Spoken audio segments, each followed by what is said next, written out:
Selamat datang di cerita horor. Jangan lupa untuk like, tinggalkan komen dan subscribe ke channel cerita horor agar kamu tidak ketinggalan kisah-kisah menyeramkan terbarunya. Kedatangan yang tak diundang. Malam itu, hujan rintik-rintik turun perlahan di jalanan kota yang hampir mati. Lampu jalan memancarkan cahaya temaram, menciptakan bayangan panjang di trotoar yang basah. Di balik kaca mobil, Dina menatap jalanan sepi dengan gelisah. Ia baru saja tiba di kota kecil itu untuk memulai pekerjaannya sebagai resepsionis di Hotel Aurum, sebuah bangunan megah nan klasik yang konon memiliki cerita-cerita mistis terselubung. Pukul 9 malam, ia memasuki lobi hotel yang sunyi. Meja kayu tua dengan ukiran rumit berdiri kokoh, di atasnya terpajang bel resepsionis yang berdering pelan setiap kali disentuh. Di dinding tergantung lukisan-lukisan bergaya kolonial, dan lampu gantung kristal berkilau samar. Suasana terasa hangat namun menimbulkan keganjilan, seakan ada mata yang mengawasi setiap gerak-geriknya. "Selamat malam, Bu. Ada yang bisa saya bantu?" tanya Dina dengan suara pelan, padahal ia sendirilah yang masuk tanpa ada tamu lain. Hening. Hanya gema langkahnya yang berbalik dari lorong di balik meja resepsionis. Dina menghela napas. Ia menaruh koper kecilnya di kursi di pojok lobi dan mengambil kunci kamar dari rak. "Kamar 1305, gumamnya, membaca label kecil di kunci berwarna perak itu. "Kamar lantai 13. Lantai yang konon selalu kosong, karena mitos lantai sial yang membuat para tamu enggan memesan di sana." Dengan enggan, Dina menaiki tangga kayu berderit ke lantai atas. Setiap anak tangga seolah menjerit menahan beban langkahnya. Saat ia tiba di lorong lantai 13, suasana berubah semakin dingin. Lampu dinding berkedip tak beraturan, menimbulkan kilatan bayangan menari-nari di dinding yang berwarna krem pudar. Angin dingin berhembus tanpa asal, menelusup ke balik jaketnya dan membuat bulu kuduk meremang. Di ujung lorong, pintu kamar 1305 berdiri tertutup rapat. Angka 1305 di pintu itu tampak kusam, seolah catnya terkikis waktu. Dina meraih kenop pintu dan menekannya. Pintu terbuka dengan suara gesekan lama, mengungkapkan ruangan yang remang-remang. Di dalam, furnitur antik tertata rapi, ranjang berlapis selimut beludru merah tua, meja rias dengan cermin besar, dan kursi empuk berlapis kain emas yang sedikit lusuh. Jendela besar menatap halaman belakang hotel, namun tirainya tertutup rapat. Di udara, tercium aroma harum bedak bayi yang anehnya bercampur dengan bau kayu lapuk. Dina menaruh koper di samping ranjang dan menyalakan lampu meja. Cahaya temaram menerangi sudut-sudut ruangan, namun ada satu sudut yang tetap gelap pekat. Di sana, sepertinya ada sebuah pintu kecil, mungkin lemari, tapi pintunya tertutup rapat dan tak tampak gagangnya. Aneh, gumamnya. Tiba-tiba, terdengar bisikan lirih dari sudut gelap itu, seolah seseorang memanggil namanya. Dina terperanjat, meletakkan tangan di dada. "Siapa di sana?" Suaranya gemetar. Hanya kesunyian yang menjawab. Ia mendekat, memelankan langkah, menatap sudut itu dengan mata terbelalak. Bisikan itu datang lagi, lebih jelas jantungnya berdegup kencang. Dina mundur beberapa langkah. Lampu meja tiba-tiba padam, meninggalkannya dalam gelap gulita. Suara detak jantungnya bergaung di telinga. Ia meraba-raba dan menemukan senter kecil di tasnya, menyalakannya. Cahaya senter menyorot sudut gelap, mengungkapkan pintu lemari kayu tua. Pintu itu kini sedikit terbuka, meski ia yakin sebelumnya tertutup rapat. Dengan tangan gemetar, ia mendorong pintu itu lebih lebar. Di dalam lemari, tergantung pakaian-pakaian antik, namun di paling belakang, ada boneka porselen berlumuran debu. Mata boneka itu tampak menatap lurus ke arahnya, seakan hidup. Bibir boneka itu seolah tersenyum tipis, dan tangannya yang rapuh menggenggam sehelai kertas lusuh. Dina mengambil kertas itu dengan hati-hati. Tertera tulisan tangan yang pudar. "Lebih besar dari, tinggalkan aku. Atau aku akan mengambilmu juga." Tulisan itu bergetar seakan baru saja tertulis. Dina menelan ludah. Ia meremas kertas itu dan melemparkannya ke lantai. Tidak mungkin, gumamnya. Tiba-tiba, pintu kamar diketuk pelan. Dina terkejut, meraih kenop pintu. "Siapa?" tanyanya dengan suara gemetar. Tak ada jawaban. Pintu diketuk lagi, lebih keras, tok, tok. Dina mengumpulkan keberanian dan membuka pintu. Di lorong, hanya koridor panjang tanpa ujung, lampu-lampu berkedip dan bayangan bergerak di dinding. Namun, di pojok koridor, terlihat sosok samar, seorang wanita berpakaian putih panjang, rambut panjang menutupi wajahnya, berdiri diam. Tubuhnya miring, seolah menunggu sesuatu. Maaf, ada yang bisa saya bantu?" Suara Dina terdengar serak. Sosok itu mengangkat tangan, menunjuk ke arahnya, lalu menunduk dan berbisik, "Tolong, aku terkunci di sini." Dina tertegun. Hatinya remuk antara rasa takut dan kasihan. Siapa Anda?" tanyanya. Sosok itu hanya menunduk lebih dalam, dan di antara lipatan rambutnya, terdengar bisikan, "Bantulah aku, kembalikan bonekaku." Dina teringat boneka di lemari. Ia menoleh, khawatir. Namun, ketika ia memandang balik ke lorong, sosok itu sudah lenyap. Hanya kesunyian dan suara tetesan air dari langit-langit yang menetes di lantai karpet. Ia menutup pintu kamar dan mengunci dengan kencang. Napasnya terengah, jantungnya berdebar kencang. Lampu meja menyala kembali, seolah tidak pernah padam. Boneka porselen masih tergeletak di lantai, menatapnya tanpa ekspresi. Dina memutuskan untuk keluar mencari bantuan. Ia menuruni tangga menuju lobi, namun tangga itu memanjang tak berujung, lorong semakin gelap dan berliku. Setiap kali ia berpikir sudah tiba di lantai dasar, ia malah kembali ke lorong lantai 13. Dindingnya dipenuhi lukisan wanita berpakaian putih yang wajahnya kabur, seolah berubah-ubah setiap kali dilihat. Sampai akhirnya, Dina sampai di sebuah pintu besar berukir angka 13 dengan huruf kuno. Pintu itu terbuka sedikit, memancarkan cahaya merah samar. Dari balik celah pintu, terdengar bisikan massal, seperti ratusan suara memanggil namanya bersamaan, "Dina, Dina."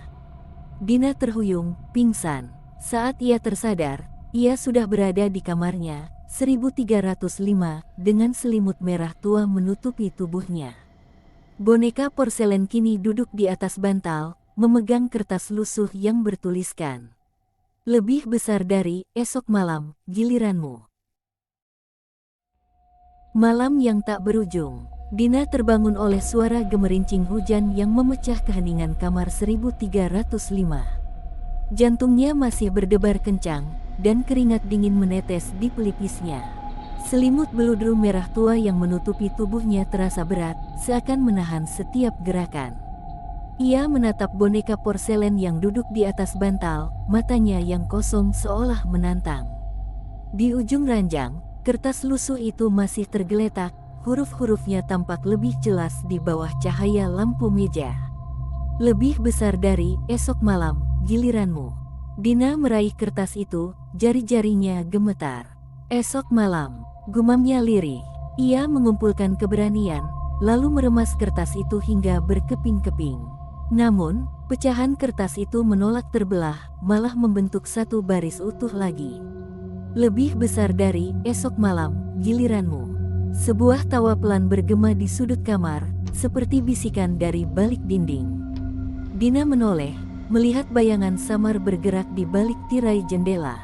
Dengan langkah terlatih, ia menyalakan lampu gantung di langit-langit, namun cahaya redup seolah terhalang kabut tipis yang memenuhi ruangan. Ia menyadari satu hal, listrik hotel ini sepertinya tak lagi berfungsi normal. Semua lampu berkedip dan meredup tanpa alasan. Tanpa pikir panjang, Dina menyalakan senter di ponselnya dan menelusuri kamar. Pintu lemari kayu tua itu kini tertutup rapat, namun suara gesekan tipis terdengar setiap kali ia mendekat. Dengan hati-hati, ia menekan tangan pada permukaan pintu, pintu terbuka perlahan, mengungkap lorong gelap yang tak ada sebelumnya. Lorong sempit dan panjang itu dipenuhi cermin-cermin antik yang memantulkan cahaya senter menjadi bayangan tak beraturan. Dina melangkah masuk, merasakan hawa dingin yang menusuk tulang. Dari ujung lorong, terdengar suara langkah, tapi bukan langkahnya sendiri. Suara itu bergema seolah ada seseorang mengikutinya. Dina menoleh, tapi di cermin hanya terlihat bayangannya sendiri. "Siapa di sana?" bisiknya. Suaranya terpantul berkali-kali. Tak ada jawaban, hanya suara detak air menetes. Di tengah lorong, ia menemukan sebuah pintu berornamen rumit dengan angka 13 yang terukir di tengahnya. Ia menolak membuka pintu itu, ingat akan suara bisikan yang memanggil namanya di luar kamar tadi. Namun, sebuah dorongan tak terlihat mendorongnya maju. Dengan gemetar, ia meraih kenop pintu dan memutarnya. Pintu terbuka mengungkap sebuah ruangan bundar yang remang, hanya diterangi lilin-lilin yang berjejer di sepanjang dinding melingkar. Di tengah ruangan, terdapat sebuah meja kayu bundar dengan 6 kursi, satu di antaranya kosong. Di atas meja, terhampar peta hotel, tapi bukan peta biasa. Peta itu menampilkan koridor dan kamar yang terus berubah bentuk, berdenyut seakan hidup. Di kursi-kursi lain duduk sosok-sosok samar, resepsionis pria yang pernah Dina lihat di lobi, bellboy dengan wajah pucat, bahkan tamu-tamu hotel dari foto-foto lama yang terpajang di dinding lobi. Wajah mereka tertutup bayangan, dan setiap sosok memegang boneka porselen kecil yang sama seperti milik Dina. Satu sosok berdiri di antara kursi-kursi, wanita bergaun putih panjang dengan rambut tergerai menutupi wajahnya, sosok yang pernah Dina lihat di lorong kamar. Ia melangkah maju, menyingkirkan lilin di lantai dengan satu sapuan tangan, hingga cahaya memantul di matanya yang kosong. "Selamat datang, Dina," suaranya lembut tapi menusuk tulang. "Kami sudah menunggumu." Dina mundur, menabrak kursi kayu yang berderit. "Apa ini? Mengapa kalian?" Suaranya tercekat. Wanita itu tersenyum tipis. "Ini adalah perjamuan terakhir para penghuni lantai 13. Setiap jiwa yang terperangkap di sini akan bergabung bersama kami." Ia menunjuk kursi kosong. "Tempatmu sudah disediakan." Dina menatap kursi itu dengan ngeri. Kursi kayu tua itu berornamen tengkorak halus di sandarannya, dan di atas kursi terletak boneka porselen besar dengan mata yang sama seperti boneka di kamarnya, namun berkali-kali lebih menyeramkan. Sosok-sosok di sekeliling meja mulai bergeser, mengerumuni Dina. Bisikan mereka bergema serentak, "Duduklah, gabunglah bersama kami." Dina menjerit, lalu berlari keluar ruangan. Lorong bundar itu menghilang seketika, digantikan koridor panjang tanpa ujung. Ia berlari, menuruni tangga darurat yang terbuat dari besi berkarat. Setiap lantai yang ia lewati semakin sunyi, hingga di lantai 2, ia mendengar suara gemerisik kain. Di sudut koridor, ia menemukan boneka porselen lain, tergolek di lantai. Mata boneka itu retak, dan kertas lusuh menempel di tangannya. Lebih besar dari, "Jangan lari, kau tak akan pernah keluar." Dina menginjak boneka itu, menghancurkannya. Suara pecahan porselen bergema keras, dan tiba-tiba lampu di koridor menyala penuh. Di ujung koridor, pintu lift terbuka, menampakkan kabin kosong. Dina melompat masuk dan menekan tombol L1. Lift turun perlahan, namun berhenti di lantai 13 lagi, padahal ia menekan 1. Pintu lift terbuka, memperlihatkan kamar 1305. Dina terperangah, ia tidak menekan nomor itu. Namun, dorongan kuat membuatnya keluar lift dan berjalan ke pintu kamar. Pintu terbuka sendiri, menyambutnya dengan keheningan yang menyesakkan. Di dalam kamar, ia menemukan lobi hotel, persis seperti saat ia pertama datang, dengan meja resepsionis, kursi pojok, dan lukisan kolonial. Hanya saja, suasana lebih sunyi dan suram. Dina melangkah maju, dan bel resepsionis di meja berdering pelan. Ia menekan bel itu, suara berdenting menggema panjang. Dari balik meja, muncul sosok resepsionis pria dengan senyum kosong. "Selamat datang kembali, Bu," sapanya. "Kamar Anda sudah siap." Dina menunduk, menahan air mata. "Aku ingin keluar, sekarang juga." Resepsionis menatapnya dingin. "Maaf, Bu, hotel ini sudah penuh." Tak ada kamar lain. Tiba-tiba, seluruh lukisan di dinding bergerak, menampilkan wajah-wajah yang menjerit kesakitan. Dari lantai kayu tua, tangan-tangan transparan merayap keluar, meraih kaki Dina. Ia menjerit, mencoba menendang, namun tak mampu bergerak. Suara bisikan bergemuruh di telinganya, "Esok malam, giliranmu." Dina pingsan di depan meja resepsionis. Saat sadar, ia sudah berada di lorong sempit lantai 13, berdiri di depan pintu kamar 1305 yang tertutup rapat. Hujan di luar telah reda, namun udara di lorong masih lembab dan dingin. Pintu itu kini berderit membuka sedikit, memanggilnya kembali. Dengan langkah gontai, Dina meraih kenop pintu. Ia menatap ke belakang, lorong panjang menghilang, digantikan pintu kamar yang kini satu-satunya jalan keluar. Hatinya dipenuhi ketakutan dan keputusasaan. Ia tahu, tak ada tempat lain, hanya kamar 1305, tempat segala mimpi buruknya bermula. Dina menelan ludah, lalu membuka pintu. Seketika, suara bisikan menggema kencang, dan cahaya lampu di lorong padam. Di balik pintu, kegelapan menanti, dan di sana, boneka porselen raksasa menatap dengan mata kosong, mengulurkan tangan kayunya, siap menyambut penghuni baru lantai 13. Malam itu, hotel berlantai 13 menelan satu jiwa lagi. Dan suaranya, bisikan terakhir Dina, bergema di kamar kosong. Lebih besar dari, "Tolong, lepaskan aku." Namun, tak ada yang mendengar. Hanya keheningan yang abadi.